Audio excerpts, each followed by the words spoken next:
Hello, everyone, and welcome back to the Museum Show and Tell Show. I am your host today, Nicole. I'm from the Penetanguishene Museum, along with Jan. Hi. And Genevieve from the Huronia Museum. Hello. So this week, Genevieve challenged us to find an artifact that starts with the letter R. So what do you have for us? That's right. I'm going to move aside and you can see, oh, it extends up into the ceiling. It's a very large artifact, a wooden artifact.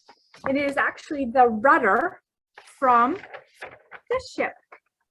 Right there. That is the Wabano. It was a side wheel paddle steamer and it went down in 1879. So the Wabano had been built in 1865 and it ran passengers and freight from the Northern Railway's railhead at Collingwood up Georgian Bay, usually to Parry Sound, although occasionally it did go up to Thunder Bay. And on November 22nd, 1879, she sank during a gale, although the exact cause of the sinking is still unknown. So the ship, I've got a map here. Oh, upside down. It's the 1864 map. So she was sailing. This is probably not a very good idea. She was sailing from Collingwood, and she was last spotted by William Hoare over here at the Christian. He was the lightkeeper at the Christian Island Lighthouse. And then after that, no one really knows what happens. When she left Collingwood, she was heavily loaded. It was probably the last trip that she'd be making for the season. So they really loaded her up. She was carrying about 3 train car loads of general merchandise. She had a team of horses. There was at least 1 cow. Let's see, we've got barrels of apples, flour, and pork. All of that was to be distributed up in Parry Sound in different stores. And she had been waiting to leave the port of Collingwood from November the 18th in 1879, but it was really stormy. It was there was snowy. It was very, very windy. And so for 3 days she sat in port, and there was a break in the storm on the morning of November 21st, and she left. Headed up past Christian Island. That was the last time she was seen. By the next day, she still hadn't arrived in Parry Sound, and a tug was sent out to look for her, a tug called the Millie Grew. And she did find, although she didn't find any crew there, she found a lot of the freight just scattered along the shore.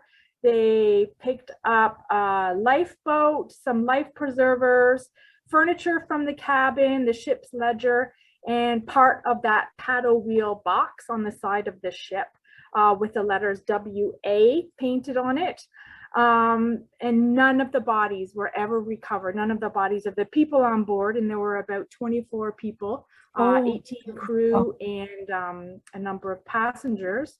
And the cow, the dogs, and the horses were not recovered either. I know people always are really seems more concerned about the animals than the humans on board. But no one was ever found. And then in the spring, they continued to look for the ship. And then in the spring of 1880, the upturned hull of a ship was found. It was identified as the Wabano. It was found near Wreck Island, not far from Sans Souci, but it was quite far actually from where they'd originally found a lot of that debris, where they'd found the freight and then other bits and pieces from the ship, about 15 miles away. And they're not entirely sure how the hull ended up there. It was apparent that a lot of the heavier material, like the engines, had all fallen out at some point. They managed to lift the hull, flip it over. They did not find any bodies inside. No one was ever found, and they're not entirely sure whether she tipped because of the freight, whether she was overloaded, or whether she'd struck a rock on the shoal and sank. No one's entirely sure. And to be honest, they're not even sure whether the hull that is we've identified as the Wabano is really the Wabano. So that's the unfortunate fate of the Wabano. This was given to us by the Sans-Souci Cottagers Association, which is near where the hull was discovered.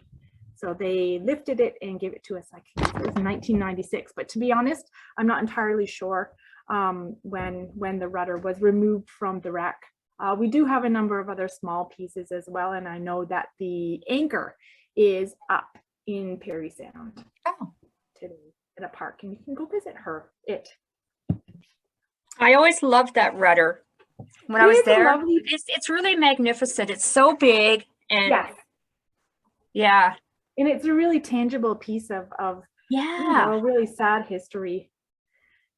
But you think when they find life preservers and lifeboats that weren't used, that it had to be something sudden, like you said, a tip, like perhaps there was a large shift in the load to one side, and it just very quickly happened. It did. Yeah. No one. You wouldn't think it was a slow sink, or they would have accessed the boats and the life jackets. Yeah, some of the other wrecks, I know that they found lifeboats that were, or sort of life rafts that were cobbled together from doors of from the ship. But no, this one seemed to have tipped really quickly, and were lost. I mean, it's not really any wonder. The water would have been darn cold. This time of year.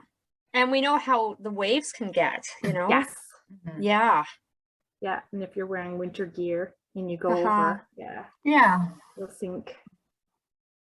Wow. I know when you said before how it's like people really react to the animals, and I did have this immediate reaction when you mentioned the animals. But I did have a reaction when you mentioned the people too, of course. But yeah, I guess when you think of people and animals sort of perishing, it seems more like a total devastation, It's just like more than just people, sort of like, last year we were talking about war veterans. We do forget about all the animals, all the horses and and dogs and everything that also perished during war as well. So, but anyways, on to our artifact today. When you said I was like, what do we have? And so the first thing that really came to our mind is what we went with. We were thinking, because we do have like a music section here, on display, and we have this, which is it's an actual record.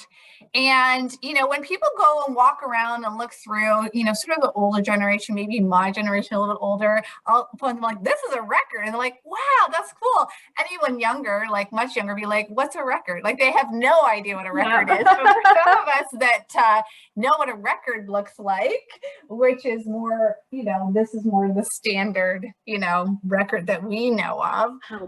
This was actually at one point a record, and it was for the Thomas Edison phonograph.